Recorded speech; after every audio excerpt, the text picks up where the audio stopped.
కాపాడుకుందాం ప్రజాస్వామ్యాన్ని. పవన్ కళ్యాణ్ జగన్ నోరు మెదపాలి. అమిత్ షా క్షమాపణ చెప్పాలి. హోం మంత్రి అమిత్ షా క్షమాపణ చెప్పాలి. Down down Amit Shah. Down Amit Shah. కాపాడుకుందాం ప్రజాస్వామ్యాన్ని. కాపాడుకుందాం ప్రజాస్వామ్యాన్ని.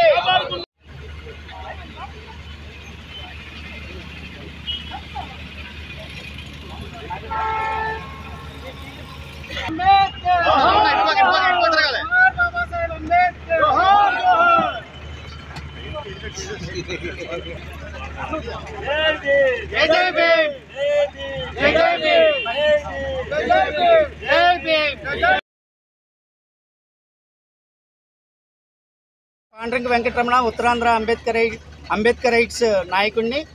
మరి పార్లమెంటు సాక్షిగా మరి రాజ్యాంగాన్ని గణతంత్ర దినోత్సవం చేసుకున్నాం. ఇప్పటికీ 75 సంవత్సరాలు అయ్యింది మనం రాజ్యాంగాన్ని ఏర్పాటు చేసుకొని. అటువంటి తరుణంలో పార్లమెంటు సాక్షిగా ఒక ఉన్నతమైన పదవిలో ఉన్న కేంద్ర హోంశాఖ మంత్రి అమిత్ షా గారు బాబాసాహెబ్ అంబేద్కర్ గారిని మరి అవమానించడం చాలా ఘోరమైన విషయం. యావత్ ప్రపంచం, యావత్ భారతదేశం కూడా ప్రజాస్వామ్యవాదులు, రాజ్యాంగవాదులు, దళితులు, బడుగు బలహీన బహుజనులు అందరూ కూడా ఈ యొక్క అంశాన్ని ఖండిస్తున్నారు. అయితే ఇప్పటికీ ఇన్ని రోజులు అయినప్పటికీ కూడా అమిత్ షా వ్యాఖ్యలపైన నరేంద్ర మోడీ గారు నోరు మెదపట్లేదు.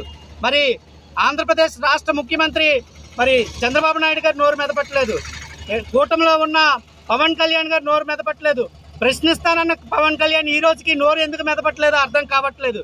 అలాగే మరి మాజీ ముఖ్యమంత్రి జగన్మోహన్ రెడ్డి గారు కూడా నోరు మెదపట్లేదు. అంటే ఈ యొక్క మనువాద రాజకీయ పార్టీలందరికీ కూడా దళితులన్నా, బడుగులన్నా, బాబాసాహెబ్ అంబేద్కర్ అన్నా, మరి ముఖ్యంగా బాబాసాహెబ్ అంబేద్కర్ గారు అందించిన రాజ్యాంగం అన్నా సరే వీళ్ళకి లెక్క లేదు, గౌరవం లేదు. తగు మూల్యం సకాలంలో చెల్లించుకునే పరిస్థితి వస్తుంది. మరి దళితులు, బడుగులు, ప్రజాస్వామ్యవాదుల తాలూకు ఆగ్రహాన్ని మీరు చవిచూడక తప్పదని చెప్పి ఈ సందర్భంగా చెప్తున్నాం.